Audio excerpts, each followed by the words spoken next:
O som não veio de fora. Não foi o estrondo distante da artilharia inimiga, nem o rugido de motores cruzando a fronteira. Veio de dentro, um ruído baixo, quase imperceptível, feito de olhares desviados. Ordens repetidas sem convicção. Botas marchando no mesmo ritmo de sempre, mas com um peso diferente. Naquela manhã, o exército ainda parecia inteiro. As bandeiras estavam erguidas. Os oficiais mantinham a postura. Os mapas continuavam estendidos sobre mesas de madeira, riscadas por unhas nervosas. Mas algo havia mudado. A rebelião não começou com tiros. Começou quando os homens perceberam que já não acreditavam no que estavam defendendo. O amanhecer trouxe um frio seco, cortante, que entrava pelas costuras dos uniformes e se alojava nos ossos. O tipo de frio que não dói imediatamente, mas que permanece, lembrando o corpo de que ele ainda está vivo. As fileiras se formavam no pátio enlameado e os soldados ocupavam seus lugares como haviam feito centenas de vezes antes. A diferença era invisível para quem observava de longe, mas devastadora para quem estava ali. Alguns mantinham os olhos fixos no horizonte, outros encaravam o chão, evitando cruzar olhares. Não era medo do inimigo, era algo mais perigoso. Era dúvida. O comandante subiu na plataforma improvisada e começou a falar. Sua voz ecoava firme, treinada para transmitir certeza, mesmo quando a realidade já não a sustentava. Ele falou de dever, de honra, de sacrifício necessário. Falou de vitórias futuras como se fossem inevitáveis, como se o curso da guerra ainda estivesse sob controle. Mas as palavras caíam no vazio. Não porque fossem novas, mas porque haviam sido repetidas vezes demais, enquanto os corpos se acumulavam, enquanto as promessas não se cumpriam, enquanto os mapas mentiam. Os soldados ouviam, mas já não escutavam. Dentro das barracas, durante a noite anterior, algo havia se espalhado como fumaça. Não um plano formal, não uma conspiração escrita, apenas conversas sussurradas, perguntas feitas em voz baixa, silêncios longos demais, depois de certas frases. Por quê? Era a pergunta que ninguém ousava fazer em voz alta, mas que ecoava em todas as cabeças. Por que avançar mais uma vez? Por que manter posições que já haviam perdido o sentido estratégico? Por que obedecer ordens que pareciam desconectadas da realidade do campo? A guerra, que antes tinha contornos claros, agora se tornava um labirinto sem saída. O exército estava cansado, não apenas fisicamente, mas moralmente. Havia homens ali que lutavam desde os primeiros anos do conflito. Tinham atravessado cidades destruídas, florestas encharcadas de sangue, vilarejos reduzidos a cinzas. Tinham visto camaradas morrerem por metros de terreno que seriam abandonados semanas depois. Tinham aprendido a distinguir o som de diferentes calibres de artilharia, a prever bombardeios pelo silêncio repentino dos pássaros. Tinham sobrevivido a tudo isso. O que não sabiam era como continuar acreditando. O primeiro sinal concreto de ruptura foi quase banal. Uma ordem simples, rotineira.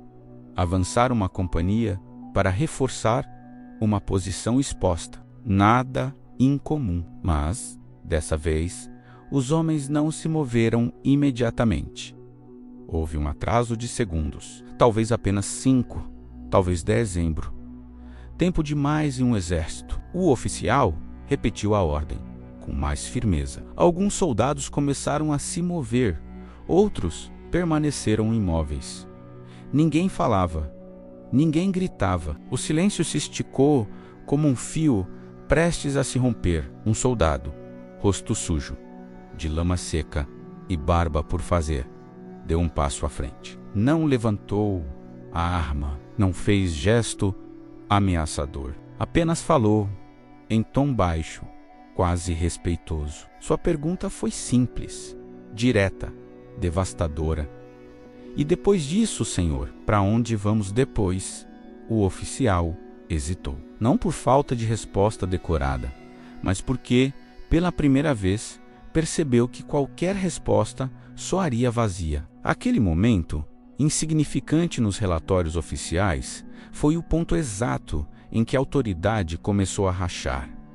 A rebelião não se espalhou como fogo aberto, espalhou-se como rachadura em concreto antigo. Um olhar aqui, um murmúrio ali, um soldado que demorava a cumprir uma ordem, outro que fingia não ouvir. Pequenos gestos de resistência passiva que, somados, paralisavam a máquina militar. Os oficiais tentavam reagir com disciplina, com ameaças veladas, com discursos inflamados, mas cada tentativa apenas evidenciava o problema central. A obediência já não era automática, e um exército que precisa convencer seus homens a obedecer já está à beira do colapso. Nos postos avançados, a situação era ainda mais tensa. Ali, longe dos centros de comando, os soldados estavam isolados com seus próprios pensamentos. As rádios transmitiam ordens contraditórias: avançar, manter posição, recuar parcialmente. Cada mensagem parecia desmentir a anterior. O inimigo, silencioso do outro lado, tornava-se quase secundário. O verdadeiro conflito agora acontecia dentro das trincheiras, dentro das mentes, dentro da estrutura que sustentava o exército. Alguns homens começaram a se perguntar se o maior perigo não vinha das ordens que recebiam, e não das balas inimigas. Havia também a memória dos que não estavam mais ali. Os ausentes pesavam mais do que os presentes. Cada espaço vazio na formação lembrava alguém que havia seguido ordens até o fim e pago com a própria vida. Cada nome riscado em listas improvisadas reforçava a sensação de que algo estava profundamente errado. A lealdade, que antes era uma virtude incontestável, começava a aparecer um caminho para a aniquilação sem sentido. E essa percepção era mais corrosiva do que qualquer propaganda inimiga. Quando a noite caiu novamente, o exército já não era o mesmo. As fogueiras queimavam baixas, protegidas do vento, e ao redor delas os homens falavam pouco. Mas o silêncio agora era diferente. Não era o silêncio do cansaço apenas, nem o da espera pelo ataque. Era o silêncio de quem tomou consciência de algo irreversível. Alguns ainda tentavam se apegar à ideia de dever, outros à esperança de que tudo mudaria no dia seguinte. Mas, no fundo, muitos sabiam. A rebelião já havia começado, não como um ato explícito, mas como uma decisão íntima, silenciosa, compartilhada, sem palavras. Dentro daquele exército, a guerra continuava no mapa e nos relatórios, mas, no coração dos homens, algo havia se quebrado. A disciplina ainda existia, as armas ainda estavam carregadas, as ordens ainda eram transmitidas. O que já não existia era a certeza, e sem ela, nenhum exército permanece intacto por muito tempo. A rebelião não precisava de líderes visíveis, nem de bandeiras diferentes. Ela vivia na dúvida, no cansaço, na percepção amarga de que continuar obedecendo podia ser mais mortal do que desobedecer. E assim, sem um único tiro disparado contra seus próprios comandantes, sem um único grito de revolta, o exército entrou em um novo estágio da guerra. Um estágio em que o inimigo externo ainda estava lá, mas o inimigo decisivo agora era interno. A partir daquele dia, cada ordem seria questionada. Cada avanço seria pesado contra o custo humano. Cada sacrifício exigiria uma justificativa que talvez não existisse mais. A rebelião havia começado dentro do exército, silenciosa, inevitável, e nada do que viesse depois poderia apagar esse momento em que os homens perceberam que a guerra não os controlava mais, ou talvez que nunca deveria ter controlado. A madrugada avançou sem incidentes visíveis, mas dentro do acampamento a tensão era quase física. Não havia gritos, não havia confrontos abertos, apenas uma sensação difusa de que a hierarquia havia se tornado frágil. Os oficiais caminhavam entre as barracas com passos mais rápidos do que o habitual, como se tentassem provar a si mesmos que ainda tinham controle. Os soldados observavam em silêncio. Alguns fingiam dormir. Outros permaneciam acordados, encarando o teto de lona, ouvindo o vento misturado ao eco distante da guerra que continuava lá fora. Indiferente ao que acontecia naquele microcosmo humano prestes a se romper. O amanhecer trouxe ordens novas, um avanço coordenado, planejado, para o meio da manhã. Mapas foram estendidos novamente. Linhas vermelhas traçadas com lápis grossos indicavam objetivos que pareciam tão abstratos quanto irreais. As palavras usadas eram as mesmas de sempre: necessário, decisivo, último esforço. Mas algo havia mudado no modo como eram recebidas. Os soldados não reagiam com entusiasmo nem com resignação automática. Reagiam com cálculo, avaliavam silenciosamente as chances, o terreno, o histórico recente. Pela primeira vez, muitos se permitiam pensar como indivíduos, não apenas como peças de uma engrenagem. O primeiro ato concreto da rebelião não foi um confronto direto. Foi a falha deliberada. Um caminhão de suprimentos demorou mais do que o normal para chegar à linha de frente. Um operador de rádio não conseguiu estabelecer contato no momento crucial. Um grupo avançou alguns metros a menos do que o planejado e se entrincheirou antes do tempo. Pequenos desvios, justificáveis isoladamente, devastadores quando somados. O plano começou a se desfazer não por ataque inimigo, mas por falta de precisão interna. A máquina militar, antes sincronizada, agora rangia. Os oficiais mais atentos perceberam o padrão. Reuniões de emergência foram convocadas. As palavras disciplina e insubordinação começaram a circular com mais frequência. A ameaça de punições foi levantada, mas soava oca. Punir quem? Quantos? Um ou dois exemplos talvez funcionassem em tempos normais, mas agora o problema era difuso, espalhado, impossível de isolar. A rebelião não tinha rosto definido. Estava em todos e em lugar nenhum. Qualquer punição severa corria o risco de acelerar aquilo que tentava conter. Na linha de frente, o inimigo percebeu algo antes mesmo do alto comando.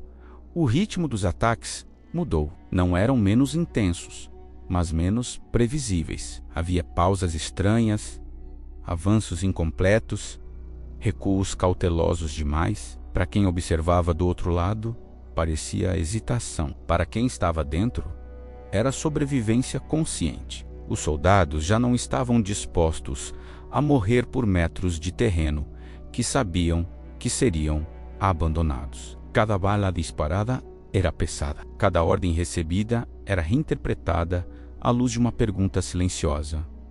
Isso vale a pena? Em uma das posições avançadas, um pelotão recebeu ordem direta para atacar uma colina fortificada. A descrição lembrava tantas outras que todos ali já conheciam o final provável.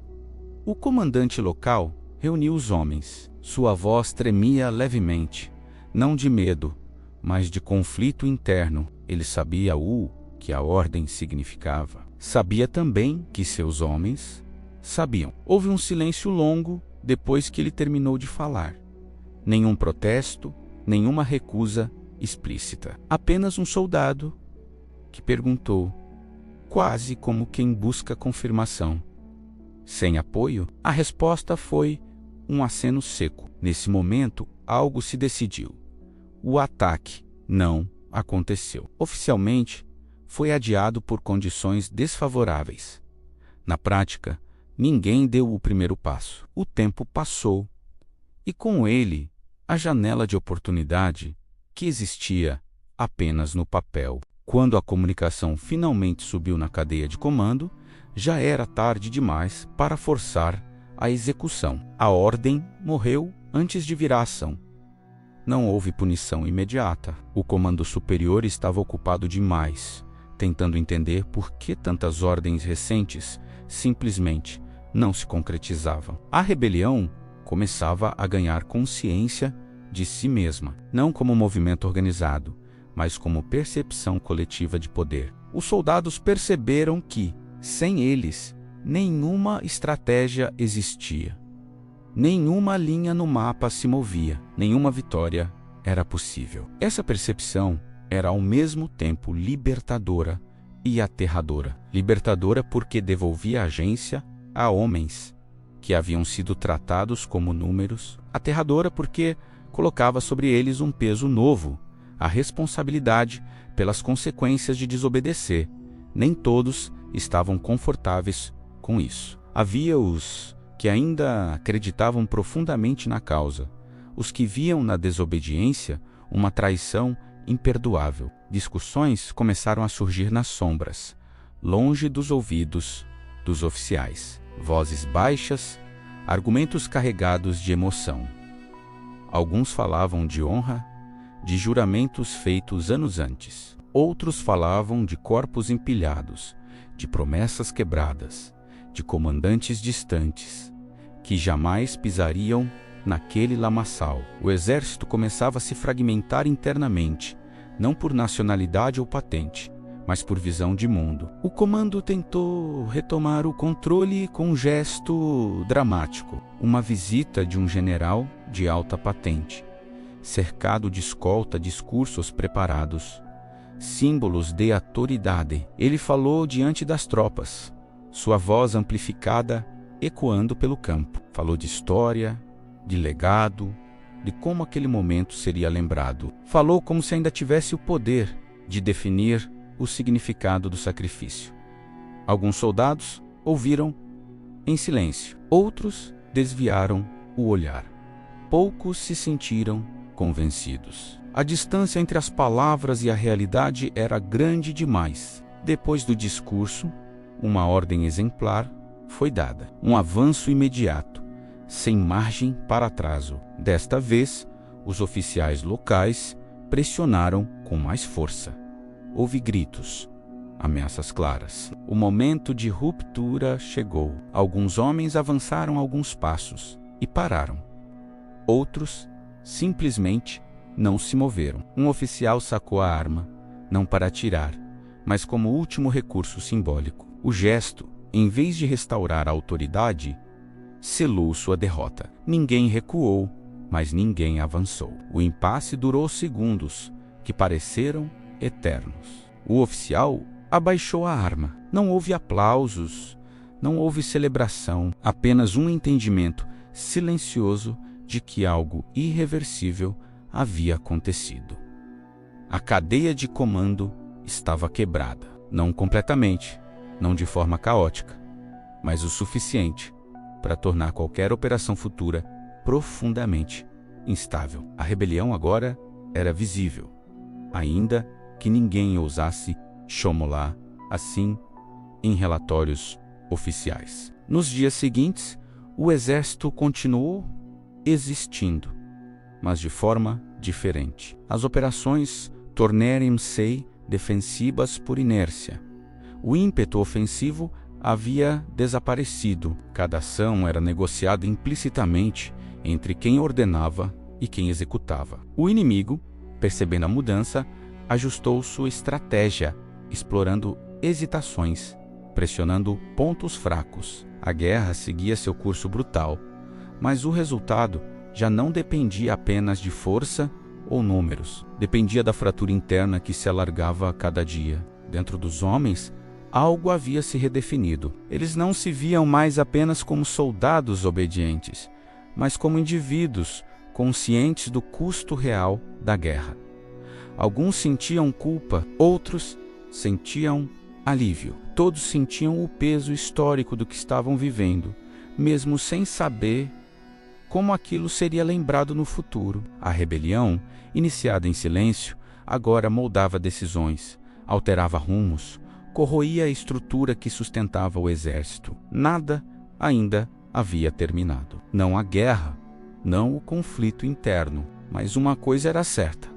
Depois daquele ponto, não havia retorno ao estado anterior. O exército continuaria lutando, sim, mas nunca mais da mesma forma. A obediência cega havia morrido ali, não com um tiro, mas com um silêncio coletivo que se recusou a ser quebrado. O tempo seguiu avançando, mas já não obedecia à lógica antiga. Os dias se confundiam, não pelo ritmo frenético do combate, mas por uma estranha sensação de suspensão. O exército ainda marchava, ainda disparava, ainda ocupava posições, porém algo essencial havia se perdido no caminho. A convicção, aquela certeza quase religiosa de que cada ordem, por mais absurda, conduzia a um fim maior. Agora, cada movimento parecia provisório, frágil, como se todos soubessem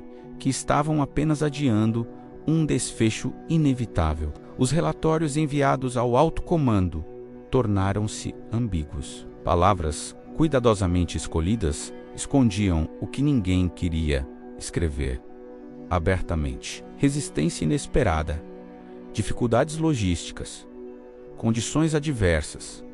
Nenhum documento mencionava o verdadeiro problema. Os homens já não estavam dispostos a se sacrificar no ritmo exigido por uma estratégia que ignorava a realidade do fronte. A guerra, pela primeira vez, estava sendo filtrada pelo instinto de sobrevivência coletivo. Entre os soldados, a rebelião deixou de ser um ato e se tornou um estado de espírito. Não era preciso combinar nada, bastava trocar olhares, reconhecer sinais sutis.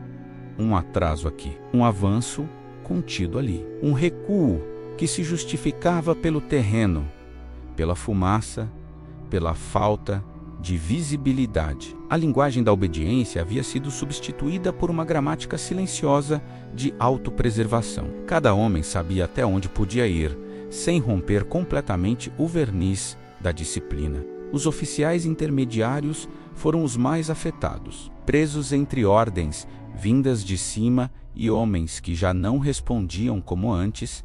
Muitos entraram em colapso psicológico. Alguns tentaram endurecer, tornando-se mais severos, mais agressivos. Esses foram os primeiros a perder qualquer resquício de autoridade. Outros cederam parcialmente, adaptando ordens, suavizando exigências, escolhendo batalhas que julgavam minimamente possíveis. Esses passaram a ser respeitados, não por patente, mas por humanidade.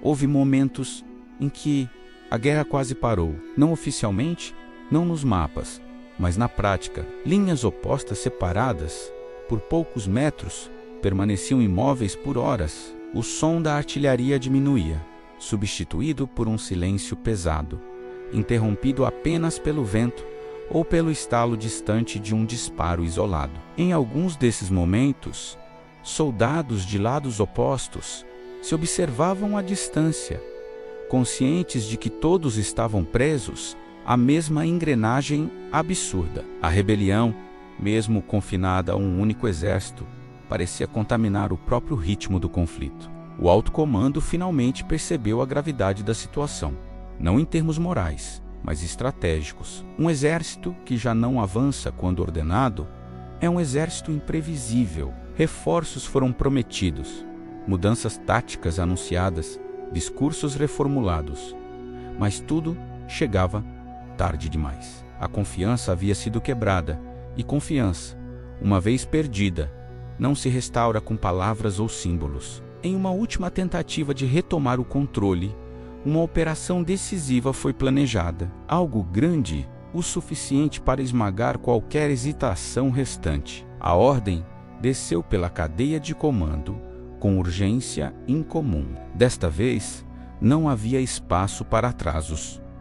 O momento exigia obediência total. Os homens ouviram, entenderam e, mais uma vez, escolheram. O avanço começou, mas sem alma. corpos se moveram, armas dispararam, posições foram alcançadas, mas tudo parecia mecânico, vazio. Quando a resistência inimiga se intensificou além do esperado, o que antes teria sido respondido com insistência cega, agora encontrou limites claros. Unidades recuaram por conta própria, outras se entrincheiraram e se recusaram a avançar mais. O plano desmoronou em tempo real, não por falta de força, mas por falta de vontade coletiva de continuar pagando o preço exigido. Foi nesse dia que o destino do exército se decidiu, não em uma grande derrota registrada nos livros, mas em uma erosão interna impossível de reverter. A rebelião não derrubou o exército de uma vez, ela o esvaziou. Transformou uma força ofensiva em uma estrutura defensiva cansada, presa à tentativa de sobreviver mais um dia. As consequências se espalharam rapidamente. Aliados começaram a questionar a confiabilidade daquele contingente. Inimigos ajustaram suas estratégias, percebendo que a pressão constante produzia mais resultados do que confrontos diretos. A guerra continuou, como sempre, cruel e indiferente. Mas o papel daquele exército já não era o mesmo. Ele havia perdido a capacidade de decidir o próprio ritmo do conflito. Para os homens que viveram aquilo, a memória ficou marcada não por um momento específico, mas por uma sensação persistente, a sensação de terem atravessado uma fronteira invisível. Antes, eram soldados que obedeciam. Depois, tornaram-se homens que escolheram até onde estavam dispostos a ir.